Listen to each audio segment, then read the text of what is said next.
अस्सलाम वालेकुम नाज़रीन, क्या हाल है? सब खैरियत है? अच्छा जी, आज हम आयत नंबर 53 पढ़ने वाले हैं। नाज़रीन, तो हम चलते हैं आयत नंबर 53 की तरफ। वइज़ आतैना मूसल किताब वल फुरक़ान लअल्लकुम तहतदून। और याद करो जब हमने मूसा को किताब दी और फुरक़ान अता किया ताकि तुम हिदायत पाओ। अच्छा, जो फुरक़ान है किताब की शक्ल में, शरीयत की शक्ल में, तो मूसा अलैहिस्सलाम के कोहे तूर पर वापस आने के बाद मिली। लेकिन आयत 53 पहले आ गई है। आयत 54 में अल्लाह फरमाते हैं कि फुरक़ान आ जाने के बाद उन्होंने बछड़े को माबूद बना लिया। अब देखा जाए तो जो तौरात थी वो फुरक़ान थी, तो उस वक्त वो जो तौरात थी वो नहीं दी गई थी और हज़रत मूसा अलैहिस्सलाम अभी कोहे तौर पर मौजूद थे।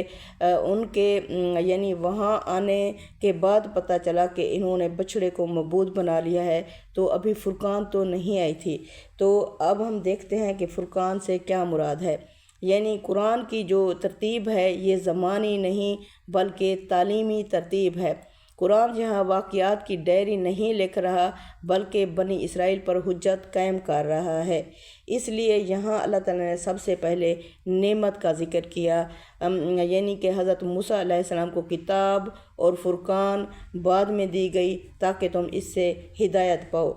यानी हिदायत का मियार हमने दिया था, हक़ और बातिल अलग करने का असूल दे दिया था। ये बात असूली ऐलान है, ना कि फ़ौरी ज़मानी तरतीब।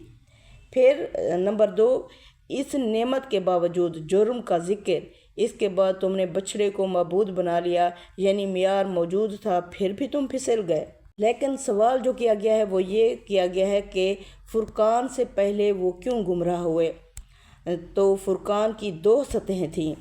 नंबर 1, अमली और फितरी फुरक़ान, ये पहले से बनी इसराइल के पास मौजूद था। आइए देखते हैं वो कैसे मौजूद था। अल्लाह की वहदानियत इनके पास मौजूद थी जो अल्लाह ने हर एक की फितरत में रख दी है। मूसा की नबूवत इनके पास मौजूद थी। फ़िरौन की हलाकत इनके सामने थी। समंदर का शक हो जाना इनके सामने था। मन्नो सलवा का नज़ूल इनके ऊपर सामने था। बदलियों का साया इनके सामने था। ये सब वाज़े निशानियाँ थीं जो ख़ुद फुरक़ान थीं, हक़ और बातिल, हक़ अलग यानी बातिल अलग। इसी बुनियाद पर इन पर पहले ही हुज्जत कायम हो चुकी थी। अब जो है दूसरी तशरीह फुरक़ान यानी किताब और कानून, ये बाद में मुकम्मल हुआ। तौरात की बाकायदा शरीयत, अहकाम की तफसील, ये फुरक़ान कोहे तूर के बाद आया। अब जो कुरान का मुद्दा है वो क्या है।